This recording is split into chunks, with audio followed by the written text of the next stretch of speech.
এরকম জিনিসে চড়ে মেয়ে বিয়ের পরে যেতে এসেছিল চাঁদে, আর আপনার কাছে এসে মেয়ে গোপনে ঠুকরে ঠুকরে কাঁদে, কারণ আপনার এরকম ছোট বাঁকা নিস্তেজ। আপনি একসময় কি করেছেন, সব কিছু শেষ করে ফেলেছেন, হাত দিয়ে নষ্ট করেছেন। আপনি মনে করছেন একসময় আপনি, হ্যাঁ, এগুলো যখন করতেছিলেন তখন কত আনন্দ লাগছিল, এখন আর পারতেছেন না, তাই তো? ওই দিনগুলো মনে পড়ে, যদি ওই সময় ভুল না করতাম। তো যারা এখন ভুল করতেছেন তারা তো বন্ধ করেন নাকি?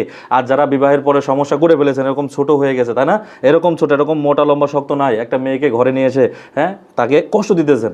সে সবসময় আমাকে ফোন দিতেছে, বলছে স্যার আমি কি করব, আমার হাজব্যান্ড এটা একদম ছোট বাচ্চাদের মতো, একদম সময় দিতে পারছে না। অধিকাংশ রুগীরা আমাকে বলে স্যার আমি আসলে এখন ভুল করেছি, এখন অনলাইন থেকে উল্টাপাল্টা অনেক ওষুধ খাইতেছি, কাজ হচ্ছে না। তো আমি বলছি অনলাইন থেকে উল্টাপাল্টা যে ওষুধ খাচ্ছেন এটা আপনি নিজেই বলতেছেন, কারণ এটা প্রকৃত চিকিৎসা দিচ্ছেন আপনাকে। এখানে অসংখ্য মেডিসিন আছে, এই ওষুধগুলো সংগ্রহ করবেন, স্থায়ী সমাধান হিসেবে কাজ করবে। যারা বিভিন্ন জায়গা থেকে ওষুধ সংগ্রহ করতে করতে ক্লান্ত হয়ে গেছেন, আমি চাই আপনার সংসারটা বাঁচুক। আর যদি মনে হয় যে ঢাকা চেম্বারে আসবেন, আসেন, আমার সাথে দেখা হবে, সরাসরি আসেন না, সমস্যা কি?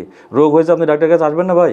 অবশ্যই আসতে হবে। এখানে কোনো উল্টাপাল্টা একটা টাকাও আমি কোনো রোগীর খরচ করাই না, এটা প্রমাণিত। হাজার হাজার রুগী আছে আমার, কেউ আমার সম্পর্কে খারাপ কথা বলতে পারে না। 100 প্রমাণ নিয়ে তারপরে ওষুধ নিয়ে যাবেন। কোনো রুগীকে আমি মিথ্যা কোনো উল্টাপাল্টা কথা বলি না। এরকম ছোট জিনিস কখনো কেউ পছন্দ করে না। আপনি পছন্দ করেন খারাপ ছবি খারাপ মুভি দেখার সময় কি এরকম তারটা দেখেন না এরকমটা দেখেন? তাহলে বুঝেন না কেন? একটা পুরুষ হিসেবে এটা ভালোবাসেন, একটা মেয়ে কতটুকু ভালোবাসে। অবশ্যই আলান ভাইকে ফোন দিবেন। সবাই ভালো থাকবেন ভাই। আসসালামু আলাইকুম রহমতুল্লাহি ওয়া বারাকাতুহু।